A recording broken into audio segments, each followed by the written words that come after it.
What's really awesome is now you can go back online and watch all of our messages, including last week's from Mother's Day when Danielle spoke for us. It was awesome, so give Danielle a hand.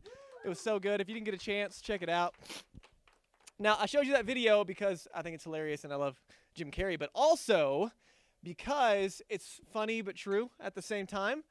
He's kind of doing this tongue-in-cheek thing of being a Golden Globe winner and how it actually doesn't matter. And what he's getting at as he's doing this tongue-in-cheek is that it doesn't really matter. And at the end of the day, it's kind of meaningless, right? Did you get that? And Jim Carrey's really good at that. But he said, I'll finally be enough.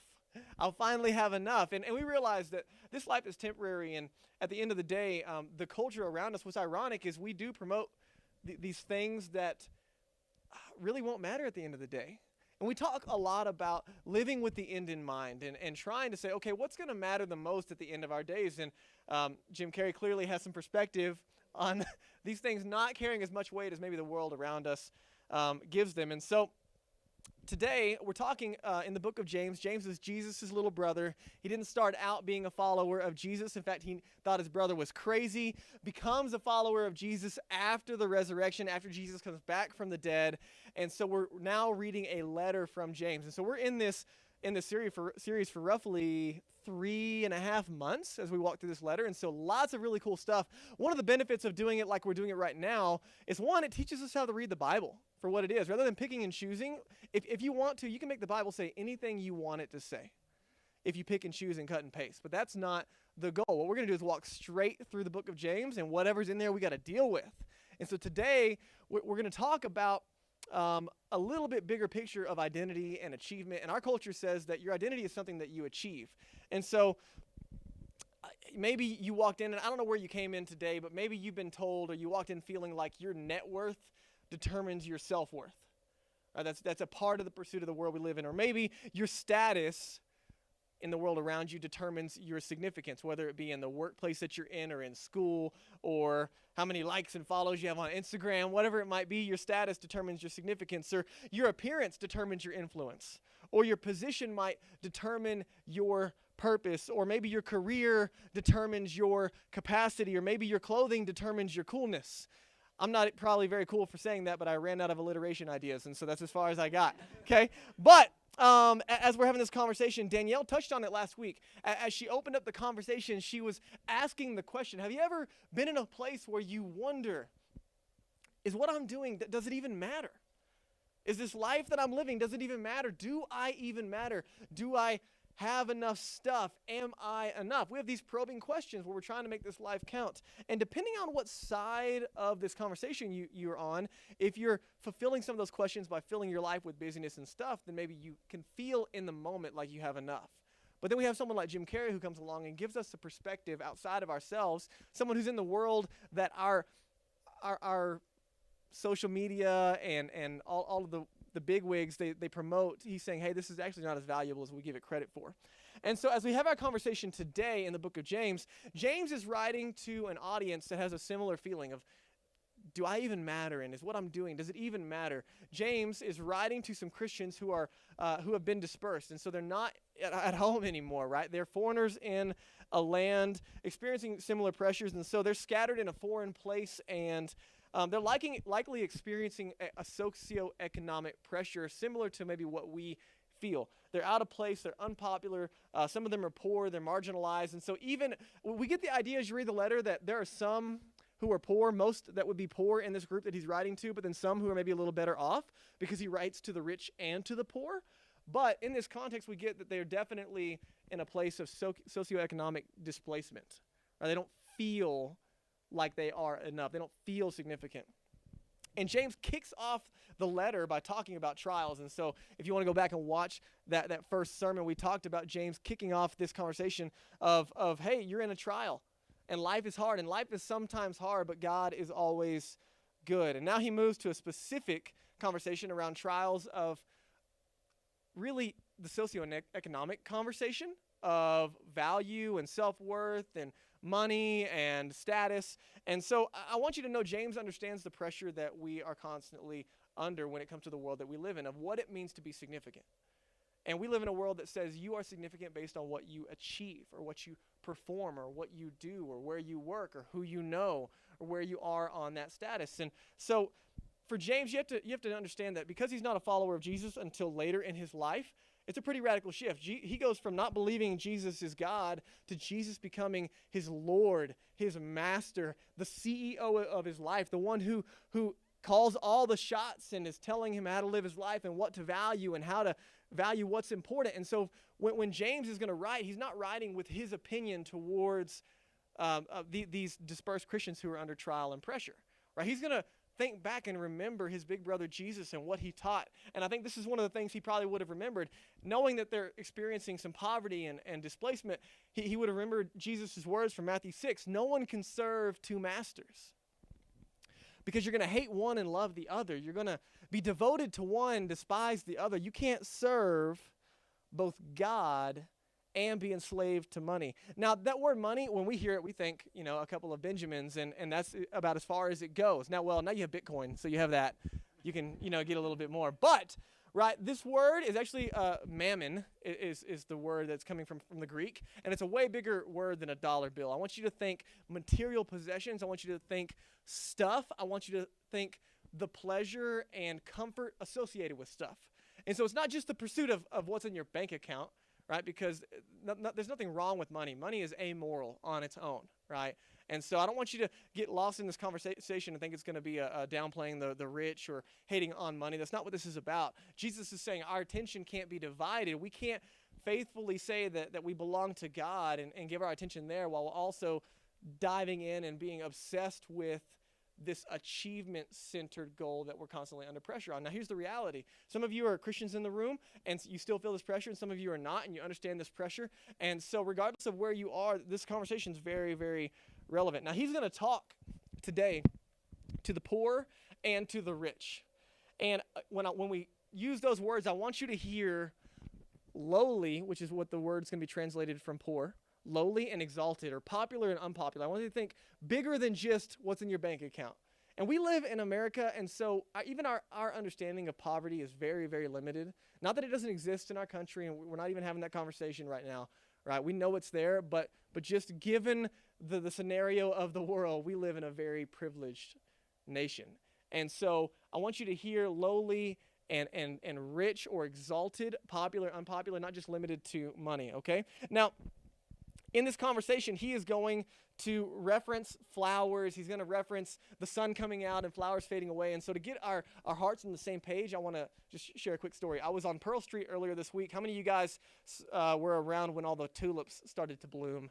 Right? Really, really pretty. So cool. Every year, the city puts a lot of money and a lot of effort and attention into planting tons of tulips all over Pearl Street. I don't even know how many, hundreds or thousands. And so they're beautiful, incredible. And what was really funny is this year when the sun came out, because we've had this weird weather, like half of the Pearl Street was bloomed and the other half wasn't because of the sun. And so really, really pretty. They bloomed about a month ago. They have a big party on Pearl Street for it and stuff. And then I was on Pearl Street this week, and the city of Boulder's out there with some shovels just digging them up. See you later, tulips, because they're done, right? Tulips don't have a big lifespan. They don't last very long, and so they're digging up all these tulips and throwing them in the back of their truck. This one guy was getting after it too. He had like a system. He was like had his little shovel in one hand. He was like pop, pop, pop, pop, pop. I'm like, man, this guy needs to get paid extra. He's killing all these other ones. And so I was like, wow, didn't they just plant those tulips? They're already getting rid of them. And that's the point. I think James would remember when Jesus was having a conversation about this life, and he says, hey, make sure you're spending this life on what matters most, because, right, like flowers, they bloom, and God takes care of them, and they don't have to stress or worry, and they have an awesome life, but then also they're gone in an instant. And Jesus was like, hey, your life is not that long either. Like, it's kind of a blip, and so don't miss the opportunity that's in front of you, that, it's there for a minute, but this life is temporary. And so I'm going to give you the big idea today before we even get started. This life is temporary. That's where James is going. It's not about rich or poor, right? That's neutral in our conversation today, but I'm sorry, go back. This big idea is that this life is temporary and you are not. This life is temporary and you and I are not. The person sitting next to you, they're not temporary. Your neighbors, your friends, your family members, your coworkers, they're not temporary. The pursuits of this life, the Golden Globes, the new car, the better house, the new clothing, the socioeconomic status, those things are temporary. They're not bad. And we're going to have to really, really take time to walk through this today, because you could walk out trying to wag your finger one way or the other, and that's not the point of this conversation. The point is, where do we find our identity? This life is temporary. You and I are not, so let's make sure that we value the right things, okay? So, as we get into this conversation, everyone walked in today with a pair of glasses. I'm talking about some internal glasses. Some people actually walked with glasses today. Yeah, thank you, Dan. And I don't have any glasses on. So everybody walked in your mind's eye with a pair of glasses. What I'm talking about is a perspective. And what James is going to try to do today is he wants to come alongside you and he says, hey, let's take the glasses off that you've been wearing for a while. Maybe you were brought up with these glasses. You have some values and some ways of looking at life that you've held on to for a long time because that's how you were taught when you were growing up. Or maybe you've chosen the pair of glasses that you're wearing and the specific prescription on how to look at life. Or maybe over time you've slowly started to adopt a set of perspectives that tell you how to look at this life and what to value and what to chase after. And James is going to take a moment and say, hey, if you could just take a moment, take the glasses off that you walked in with, no matter where you are in your spiritual journey.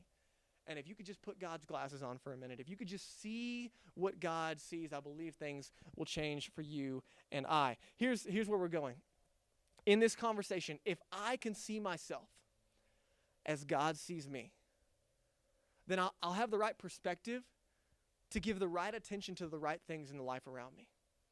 If you can see yourself as God sees you, then all the other things, the pressures that we feel and the expectations that other people put on us, that they begin to take the right shape, and we can make sure, okay, am I living for what matters most? And here's what's really cool, and Jesus knew this when he taught about what it means to have a relationship with God and others. If I can see myself as God sees me, then I can begin to see you as God sees you. And I can see my neighbors like God sees them. And I can see my coworkers and my friends and my family as God sees them. And listen, that's not as easy as it sounds. It sounds really good, easy on paper. Jesus said, if you can love God, if you can cultivate that relationship with God, it'll start to change you from the inside out. And he says, then you can love your neighbor as yourself. Because when you rightly see yourself, you're able to rightly see others. And then we start to value the things that matter most. Now, most of us have a perspective, right? Immediately we realize that we give attention to things that don't matter as much as we'd like to, and we know the things at the end of our life that are going to matter. So we're just going to try to walk through this. Okay, let's go to verse 9 of James chapter 1. He's going to start with the poor, okay? Let the lowly brother, they translated in ESV the word poor to lowly. It's also translated poor, but I told you I want the bigger word, right? So think lowly, think unpopular, think displaced, okay? Have you ever felt lowly? Okay? And let the lowly brother boast, brag in his exaltation. Now, this is going to be a paradox. This is really, really funny. He's translating this word. We're talking about being lowly, and here's how you can identify where you are. Maybe you walked in the room, and have you ever asked this question or said this statement, I wish I was, and you fill in the blank. I wish I was thinner. I wish I was taller. I wish I had a 10-foot vertical. I wish I had, that job. I wish I had that car. I wish I was married. I wish I had children. I wish I had a relationship. Whatever you start to fill in, I wish I had, that's probably where you feel lowly. Because somewhere in your perspective and in your mindset, through the glasses that you have, those things in your mind will make you better. They'll make you significant. And some of them they're not bad, right? We're not having a right or wrong conversation about this. And so maybe you're in here and you walked in and you feel lowly. And this takes different precedence, okay? So you might say, man, I'm not that smart. I'm not that capable. I'm not that competent. I'm not that gifted. I'm just kind of regular, right? Anybody feel regular, right? And that's not a bad place to be, right? But we live in a world that says regular's not the best, right? Why be you when you can be new, right? Like that's the constant drive is you need to own a Tesla. Then you're going to finally be significant and you're going to care about the planet at the same time. Way to go, you. And so we have these expectations of what other people even put on us. And so maybe you don't even necessarily want it, but you feel the expectation to have a family. You feel the expectation to have a certain kind of degree or a certain job, or maybe the world around you makes you feel like you should have abs, right? Like or bigger biceps, or right. We live in one of the healthiest cities in America, right? So this is a great place to be depressed. And so maybe you feel like, right, everybody can run a marathon, and you're like, I can watch you run a marathon. I can do that, or I can have a marathon watching Netflix. But right? You have these pressures and expectations of, so just being transparent, right? In the church planting world that I live in, right? I run in a lot of circles of planting churches all over the world and over the nation. And so one of the big metrics that people always ask is, how fast are you growing and how big are you, right? And that's an easy way, if I let that metric define me, to feel lowly. Now he's using a paradox. Let the lowly brother boast in his exile. Like, you want you to see this. I'm average. I'm a D student. I've got a cooler, right? Like, right? I dropped out of college, right? Like he's saying, boast in your regularity and your averageness. I don't have any close friends. I used to be engaged, right? You have these moments where you boast in your lowliness, right? It's a paradox. It's meant to flip the entire conversation on its head. And why is James saying this? Because he understands that in a culture that's constantly telling you to achieve, he wants to reorient our thinking and is saying, listen, your identity is something not that you have to achieve, but rather simply receive. And he understands. He's writing to Christians, and I recognize not everyone in the room is a Christian. And so today I hope that at least you can get a glimpse into how God sees you and what that might mean for you. But for the Christians in the room, he's saying, listen, your identity is not found in the world around you. It's not in what you've done or what you've achieved. It's something you received. This word exaltation means lifted up. It means that when you put your faith in Jesus, you were adopted into the family of God, right? And you're not just some step kid. The Bible uses language like you're co-heirs with Jesus. And Jesus, who was rich, became poor for our sake, but then he was exalted and became rich again. Like, he's God. And so we're in God's family as followers of Jesus, adopted with a good Father. And he's saying, hey, you're exalted. Like, life around you might not be great. Life might be hard. You might feel lowly in the moment, but he wants to remind us, hey, listen, that's not how God sees you. You feel like you're down here, but God sees you up here. People around you make you feel like you're down here, but God sees you up here. And it's not of anything that you and I do to earn it. It's something that we receive. Here's what he's saying. If you have Jesus, you are rich. I think he would remember the words of Jesus in Matthew 6:21. Let me show you this. Jesus said, wherever your treasure is, there the desires of your heart will be also. And James, I think, is getting at, hey, listen, Jesus is your treasure. No matter how you feel, no matter where you find yourself on the socioeconomic totem pole today, he's saying your identity is not in that. It's in who God says you are, because you have a relationship with Jesus. And our treasure can be outside of the immediate world that we live in. And so here's my conversation for you today. Listen, as your pastor, as someone who cares for you, as someone who is trying to carry the heart of God in this conversation, I want you to see yourself as God sees you today. And you might say, man, I'm not that great. And that's okay, because God is. The word that he uses to boast in this conversation, it's not, we get weird around this because we think prideful when you're boasting, but this is not boasting in yourself. This is boasting in what God has done. He says, even if your circumstance is hard, even if life is hard and you're not where you thought you would be, and things aren't going how you would like them to go, and you still have all these pressures, he's saying, you can boast. Look what God has done. And so these Christians who are displaced in a foreign place, and they're probably unpopular and unwanted because they're of a different ethnicity, and there's all these different things going on, he's saying, hey, don't forget, you're valuable because God says you are. You're valuable because God proved it by letting Jesus die for you. Your value is not something you have to achieve. It's something you simply have received through faith in Jesus. And so don't boast in yourself. He says, look around and take an opportunity to boast in what God has done. To boast in what God has done. And so I don't know where you walked in. Maybe you walked in and you feel lowly, and I want you to, man, just take a moment, take a step back and say, okay, how does God see me? And so maybe you're here and you walked in and you're like, I don't know what I can contribute. I don't know how I can make a difference. And this is what's really, really cool, is that as we build community, as we build friendships, as we build family, this is a place where you can be empowered, where God has made you, and you are significant, and you do have a difference to play. And there are people in this city that their lives can be changed if you let God use you in that way. And he's saying, man, you can boast no matter where you are and what God has done. Because if he's done nothing else, he saved me. He gave me new relationships. He gave me a relationship with himself and others. He gave me the power of the Holy Spirit to live a life that matters. So he goes on and he says in verse 10, now he transitions to the rich. Let the lowly boast in his exaltation, that he's actually been lifted up. And let the rich boast in his humiliation, because like a flower of the grass, he'll pass away. Now, this is a unique transition. I want you to remember he's writing to Christians. And so in light of this conversation, there might be some Christians who are better off and still displaced. And he writes to them and he's reminding them. This serves as a warning and a reminder. Now, let me invite you, right? We live very affluent lives regardless of how our immediate culture would say we do, okay? And so you've got to put yourself in whatever position you walked in with. I'm not going to do that for you. I'm not here to label, right? But as we have this conversation, he says, hey, let the rich boast in their humiliation. And here's what he means by that. I don't think we think humiliate like, you didn't wear a belt and your pants fell down, right? Like that's humiliating, right? I think he's talking about this idea that, you know what, you might be significant. You might hold a significant status at work or in peer influences or, at school or whatever. You might have some significant riches or wealth or whatever it might be. You might be significant when it comes to socioeconomic status. And he says, if you are, to be significant in the world around you while simultaneously saying that you're a follower of Jesus seems foolish to the world around you. Right, so if you're significant, I want you to think like the Tim Tebows of the world, right, who was a professional football player and then started getting really big about his faith at the same time. And then, right, he kind of like gently gets ushered out of that circle, right, because the world around you doesn't understand how you can be successful and then simultaneously say Jesus is your God and your master and your CEO, right? And so there's a level of humiliation to identify with Jesus. Does that make sense?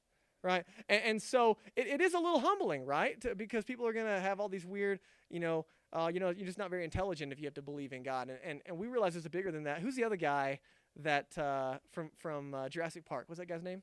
And Parks and Rec. Chris Pratt, right? And so he did his speech and he talked about his faith and, he kind of gets some hate and they're trying to shut that down and take it off the internet because they don't really want someone who's significant in that achievement world to be talking about identifying with Jesus because it puts us in a place of humiliation. And he says, hey, don't forget, don't miss this opportunity because like the flower of the grass, it'll pass away. For the sun rises with its scorching heat, it withers the grass, its flower falls, its beauty perishes. So also will the rich man fade away in the middle of his pursuits. And it's a warning, right? That this life is temporary. But you're not. So pay attention to what you spend your time on. Nothing wrong with success or wealth and having those things. But he's saying that the rich man will fade away in the middle of building his business. We realize life is that sensitive. Life is that temporal.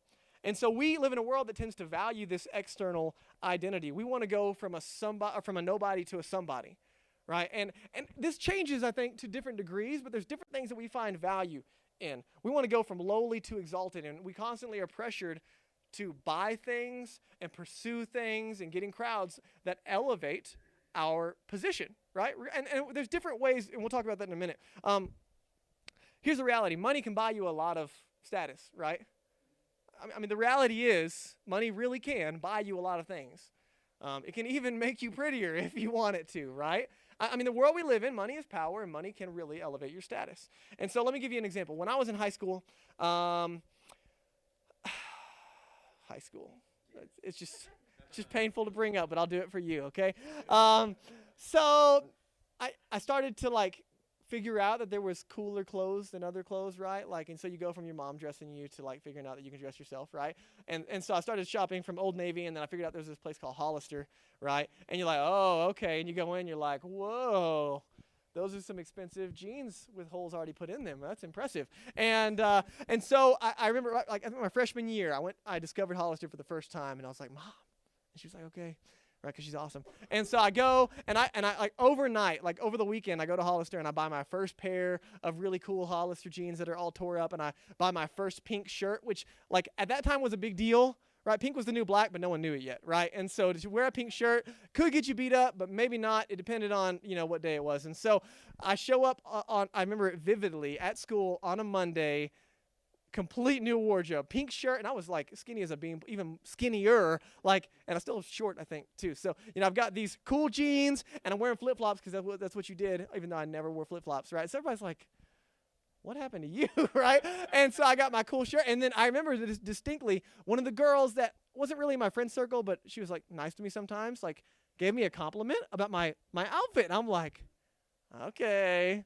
Yeah, right. I got this thing figured out. And then not long after, my dad and I, we built an old truck. It's an 89 Chevy, single cab, really cool. It was a piece of junk when we got it. Like, it was just janky, okay? And we bought it really cheap to fix it up.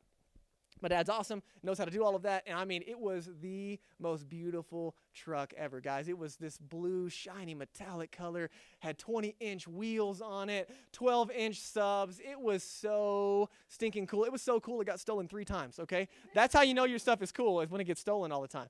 And so first day back, I'm just turned 16, roll up in school, roll through the parking lot, get inside, and that same girl, I don't know why she carried so much influence with me, but she said, whoa, guys, I saw this really cool truck drive through the parking lot earlier, like this morning. Man, some guy that's really hot must drive that. And I was like, present, right? Like, and she was like, oh. And I was like, oh, like, what do you mean by that, right? So I never knew what she meant by that, actually. But I remember, right, there was a lot of status that went into the things that you had in the world that we live in. And so I don't know why I told you all of that. Just a little bit of self-deprecation. Okay, and so I'm just trying to relate with you, right? In Boulder, we live in a world. Now, granted, Boulder's like the opposite of the rest of the world we live in, okay? And so let me talk about some expectations. Now, we're talking about the rich, okay? That our perspective determines what we pursue. And so the world around us has a perspective that causes us to pursue things to make other people like us. And so we live in one of the most educated and health-oriented cities in America, right? That's Boulder. And so maybe you're here and you're a triathlete, or you're a scientist, or you're a marketing guru, or you ran 12 miles this morning and you showed up at church, and we all hate you, okay? But, right, odds are you know someone who is either a health addict or they're really smart. I've met a lot of really smart, significant, famous people here in Boulder, given the socioeconomic status that I'm related with, right? And so there's not a lack of significance. The point is, that's not good or bad. It's not good or bad, right or wrong, if you're rich or poor or lowly or exalted, right? But the point is, don't find your identity in that stuff. Don't let your identity rest in your accomplishments and your achievements, because why? They don't last. Like the tulips on Pearl Street, they're here today and gone tomorrow. And we know that, but sometimes we forget to live that way. So some other stuff, right? It might not be the pursuit of stuff for you. It might be, a family that's going to make you significant, or that degree, or a job, or whatever. But a couple other things. How many of you guys have seen the One Wheel here in Boulder? Have you guys seen the One Wheel? Okay, so that is the coolest thing ever, okay? It's like a skateboard with one giant wheel, and they said it's like a snowboard on land, okay? And it's got lights. I saw a guy walking his dog on it the other day. I'm like, okay, that's just cool. That's just cool. And I want one so bad. They're marketing to me so good. They pop up my Instagram and my Facebook, and I'm like, oh, and then they just came out with a new one, and I'm like, how are they getting me? And I want one desperately. I'm like, why do I want one so bad? I do not have time to ride a one wheel. I got 2 little kids, and when am I going to, and they're expensive. They're like $1,200, okay? And so it's not like, just a skateboard you go grab. Maybe you knock someone off one and steal it. That might be worth it, but it's expensive. And so, that's the world we live in. Now, what's ironic is, that's popular in Boulder, right? If you go back, where I'm from in Dallas, right, you don't own a one wheel because you're going to get run over, right? And so I'm from Texas, right? So most of you guys know that. In Texas, big trucks are a big deal, okay? I like big trucks, and I cannot lie, okay? That's the world, right? You know why it's a big deal? Because you can fit a whole animal in the back of a truck. That's why, right? You could hit a deer with your truck and then throw it in the back and eat it for dinner. That's why it's significant. Now, there's value, right? Big trucks are a big deal, and the bigger the truck, the bigger of a deal you are. Now, there is a line in the middle, right? Your truck gets too big, and people are like, he's probably compensating for something, right? And so there is a line somewhere in there. You can't get too big, but big trucks are a big deal. Now, you move to Boulder, you know what happens? The city of Boulder shames you for having a big truck with their tiny parking spaces, right? They're like, we'll show you, right? We're going to make the line so thin that you can barely get a bicycle in there. Or a Prius, right? That works. And so it's the opposite end over here, right? What's popular in Boulder? What's status and symbol? Biking, right? If you own an e-bike, you want this e-bike. Oh, I got to get an e-bike. I'm going to spend $2,000. Subaru, the wagon of the West, right? The Subaru is where it's at. All-wheel drive. Camping, right? And you might not even go camping ever, but if you own a Subaru, you're significant in Boulder. If you own a truck, you're a dirtbag, right? That's what it is. Now, Daniel he compromised, right? He bought a big truck for Boulder, okay? Right? And so if you go look at Daniel's truck in the parking lot, right? He sold his big truck from Texas and bought a Boulder big truck, okay? which fits in a parking spot, right? He figured it out. There was a middle ground. And of course, Jeeps are different, right? That doesn't count, Albert, right? You get big tires, and that's cool too. Where are we going with this? All right. What's he saying? James is saying none of this lasts. Whatever it is, like, listen, I don't know what you're tempted with, right? Clearly, I have a problem with one wheels, and I need some help. Okay, I'll get some counseling. But what is it for you, right? It might not be stuff. It might not be the new car, the house, the Tesla. It could be family. It could be degree. It could be that job. It could be a lot of things. It could be a relationship. The point is, there's things that our world says that we need to be significant, to have value. And James is saying, listen, don't find your identity in that, because it doesn't last. Those things might matter right now, but they won't last. They won't matter when you're gone.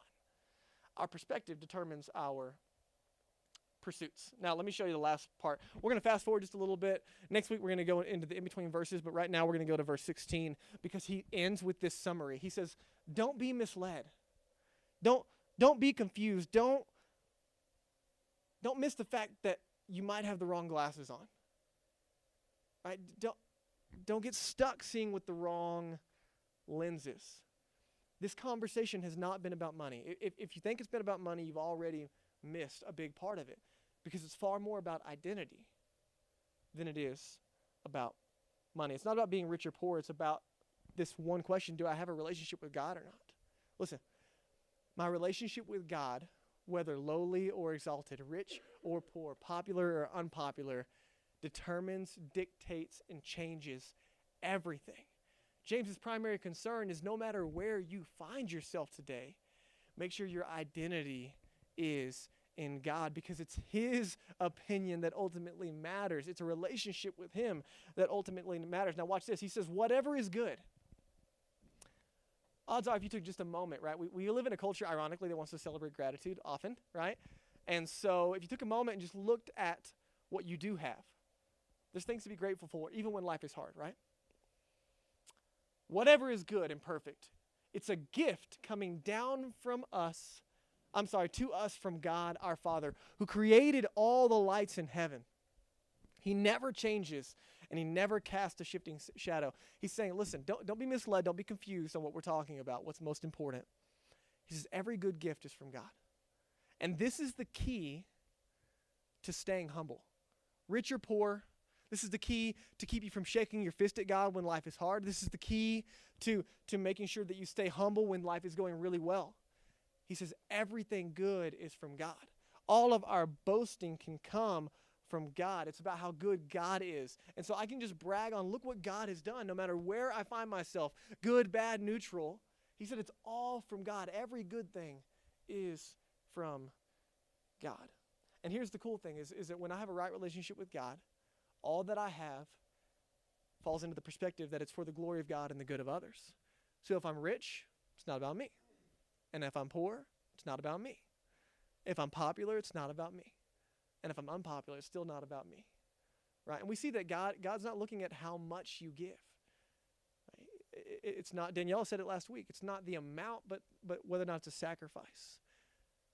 And so God's looking at how we're flowing out of this relationship. Now, watch what happens. He says that God chose to give birth to us by giving us his true word. He's talking about spiritual birth. Now listen, you might not be a follower of Jesus in the room, and I want you to catch this language, that God chose. This is really important because you and I don't choose often. It wasn't until 16 years old, 15, that I finally turned around and realized that God had already chosen me, but I wasn't choosing back, if that makes sense. He's saying that God chose to give birth to us, to give us new life spiritually. The Bible uses language of us being dead spiritually, and a relationship with God makes us alive. When Jesus gave his life and he died the death that we deserve so he could give us the life that we can't attain on our own, that we can't achieve on our own, something we receive. And he says, this is amazing. Look how much God loves you and me. He chose to give this new life to us by that true word. The true word is just the good news of Jesus. Right? That you can't respond and give your life to Jesus without hearing about it. Or you can't just pick it up just out of thin air. You got to hear. God loves you. Jesus died for you. That's the proof. And he says we, all of us, collectively, in the room and around the world, out of all creation, became his prized possession. I want you to think about a good dad who loves his kids. I was talking with Daniel earlier this week, and I said, imagine that Abigail comes home as a little girl. She came home from school. She's in public school, and some girls were being mean to her. Imagine that they told her that she was ugly and she wasn't smart, and they called her stupid, or they called her slow on the playground, or you know how the kids do, right? You know exactly what it is. And imagine she came home and she was lowly, right? And you can see it on somebody when they're lowly, right? That you can see it on their face. And I said, Daniel, imagine you went up to her and you said, hey, baby, what's wrong? She said, the kids at school today, they called me ugly. What's Daniel's job at that moment? As a good dad, he says, that's not true. You're beautiful. They called me stupid. They're stupid, right? No, right, that's not what you say. They called me stupid. You're not stupid. You're so smart. You're so creative, right? And he's not lying to her, right? Right? They said I couldn't ride a bike. Well, you can't ride a bike, right? Like that. You don't lie to your kids, right? I want you to see good dad. They said that they don't want to be my friend. They don't want me to be around them. Man, I'm so sorry. I can't live without you. I love you. I need you. Right? And as a good dad, it's Daniel's job to breathe life into his kids. And James is saying, guys, listen, if I can just get you to take the glasses of the world off for a minute and see how God sees you as a good dad, he says, I love you. I can't live without you. I've already signed the adoption papers. The price has been paid. You just got to say yes. And if you're a Christian in the room, this is the reason to celebrate. This is the reason to boast. This is the reason to say, man, regardless of my circumstances, God is so good. And this life is temporary, and I want to live for what matters most. And if you're not a Christian in the room, this is the moment where hopefully you hear for the first time, God loves you. This is what changed my life at 15 years old. For the first time, I found myself around people who said they have a relationship with God, and they live like it. And what happens, listen, if I can see myself as God sees me, then I realize I can't achieve it. Because God sees my brokenness. And then I realize I simply can receive it because he already chose me. He says, this incredible gift, it should be overwhelming to us. It's an incredible love that he chose us. And the greatest gift that God has ever given is Jesus, his son, for you and me. And that should be enough. When we allow it to sink in, it truly is enough. Now here's what's really cool. He says that we all collectively became his prized possessions. You know the second greatest gift that God has given you and I? It's the person sitting next to you. The people around you, they're the gift. This life is temporary. You are not. And the person sitting next to you, they're not. You want to know what to live this life for? Rich or poor, lowly or exalted, popular, unpopular? You live it to know God, to love God, and to love people. Those are the two things that are going to last forever. It's just you and me. And whatever means we can use this life to make a difference, great. However you can use your degree and your health and your status and your great, use it for the glory of God and the good of others. None of it's right, wrong, or bad or good. It's an opportunity to find our identity and our value and what matters most. And so maybe you're here and you find yourself on one end of the spectrum or the other. And I want you to know, listen, the big idea, the point is that we find our identity in who Jesus says we are. And so maybe you're a follower of Jesus in the room and you feel lowly, and I want you to know that God invites you into community. It's why we have city groups. It's why we have a team that serves. It's why we set up. It's why we serve the city, because you matter and you have gifts and you can make a difference, and there are people that need you. And God created you for that purpose. And if you already have a relationship with God, the goal is that you would keep growing in that relationship with God, and the overflow would be in everyone else's life around you. And if you're not a follower of Jesus in the room, I want you to know that it all starts with this relationship that we're talking about with God. It's not something you can achieve. You can never achieve it. You can't go to church enough, can't be good enough, can't read the Bible enough, you can't serve enough, because it's not something you achieve. It's something that you receive as a gift from God because he loves you. And this invitation into this relationship is through faith. It simply means trust, to trust that Jesus was who he said he was and he can do in your life what he said he would do, which is to save you, which is to forgive you of sin and to make you right with God, something that you and I can't do on our own. And friends, listen, when we get this right, our perspective changes. The mission of City Church is the mission of God's family, to help people find their way to God from where they are. If I can see myself as God sees me, I can't help but to see everyone around me like God sees them. And you know what? The people that aren't connected in relationship with God, my heart breaks for them. I want them to know the joy that I have. I want them to know the relationship that I have with God. I want them to know that God loves them and they can have the same life that he gave to me. Jesus died for them just like he died for me. And then I start to live on mission, not because I feel bad or I'm obligated or I'm worried, but because I'm excited about it. Because this is the best thing ever. And all of a sudden I realize this life might be temporary, but it's not meaningless. It's not meaningless. Because when I put my faith in Jesus, I get to enjoy a relationship with him now and forever. And the same is true for me and you. So I don't know what your next steps might be. Maybe it's giving your life to Jesus today for the first time. I want you to know you can pray in your own heart and mind. Give your life to Jesus. It can be a simple prayer. God, I believe in you. I believe in Jesus. I want you to say, man, I want to start following you. You can say that in your own heart and mind.